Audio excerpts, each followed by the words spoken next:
ka obila osebedo katimo tijgi kaachiel kod nek kata tho mano mar Albert Ojwang.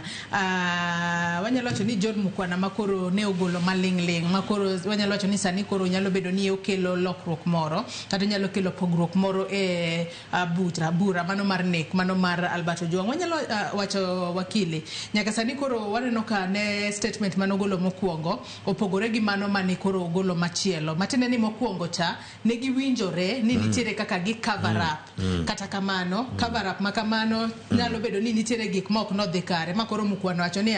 gini koro chalo ka gima dhi dong' e tol kenda we koro agolre gini awacha diera mar mondo mi Rembo Ojwang kech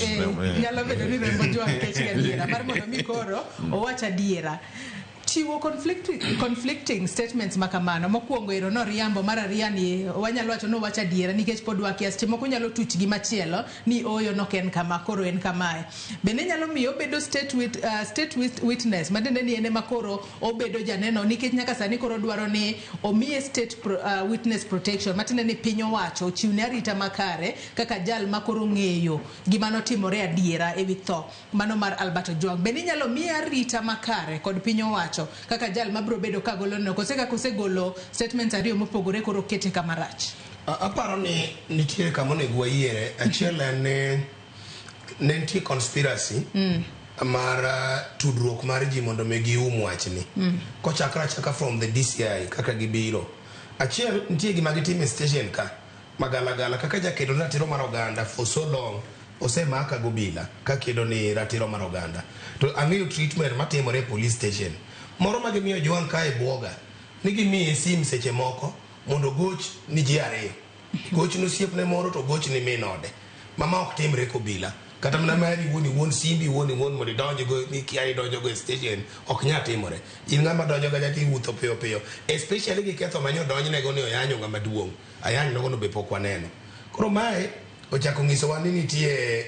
rieko moro manye timore ka mondo mi DCI wuoge wachni gi wachni donge wanto ne wamiyo go kae ni station mo wuyo nyaka gi jodala gi nyiso station no chope kongima koro this kind of cover up odhiedhie nyime mnyakwa chopo kode kama wachope ni what Mwana needs to do en kodwaro timo confession nitie rules of confession kaka confession onego tim mamano tane mondo bed witness marango mar state mondo mi ohul nwa ni mae gi mae manotimore to ngama no ora nen mato magima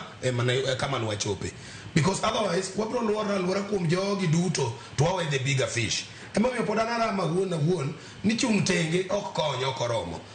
ngama ne okelo complaint momiyo no mak Ojwang mochope nyake thoni ng'ani onego timne uchunguzi makare kendo IPO onego kaw nende e yo moriere kabisa kochakre kuom ang'o mane Ojwang ondiko marach mane wango yeni ne ni chwang mane makata odoko ni en gi degree wach mar kelo kwe the conflict resolution mare go Ojwang matheni no konyal resolve mondo luongo Ojwang e mesa kata okawo kan machiko yiene which is a civil proceedings mondo donj no Ojwang ko wacho ni ketho nyinga ruchoko weche mindiko adwaro damages gik mokaenago ang'o mane otimore mochopo ka so I don't really think no nyalo luorore jogi to waweyo this DIG Lagat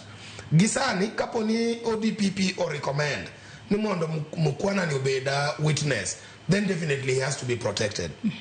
nyaka kete under protection nikech mana kwang'eyo ni en obila okonyal wuok ne en witness to pod kendo doka ndo beti obila to en witness against obila wetene kendo obila madongo OCS duongne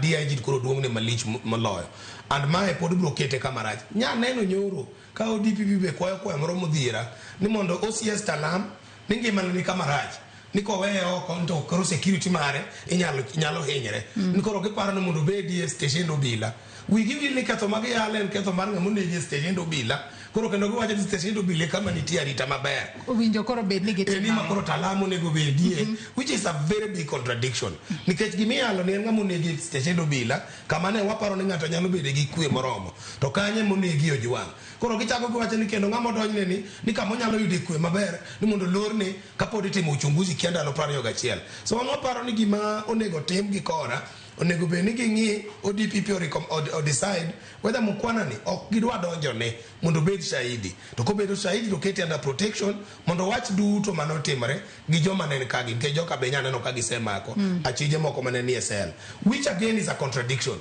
At one point, Ojwang nene sel kende ng'at achiel. At another point, NSL gi inmates mamoko manosing negi ni kawi urumit bilie matin to kusetimo matu kinyi chakiweyu mondo mi uwe ng'ani. So I think those are the areas ma loose ends monego be tied mondo wachopie dira mar wachni.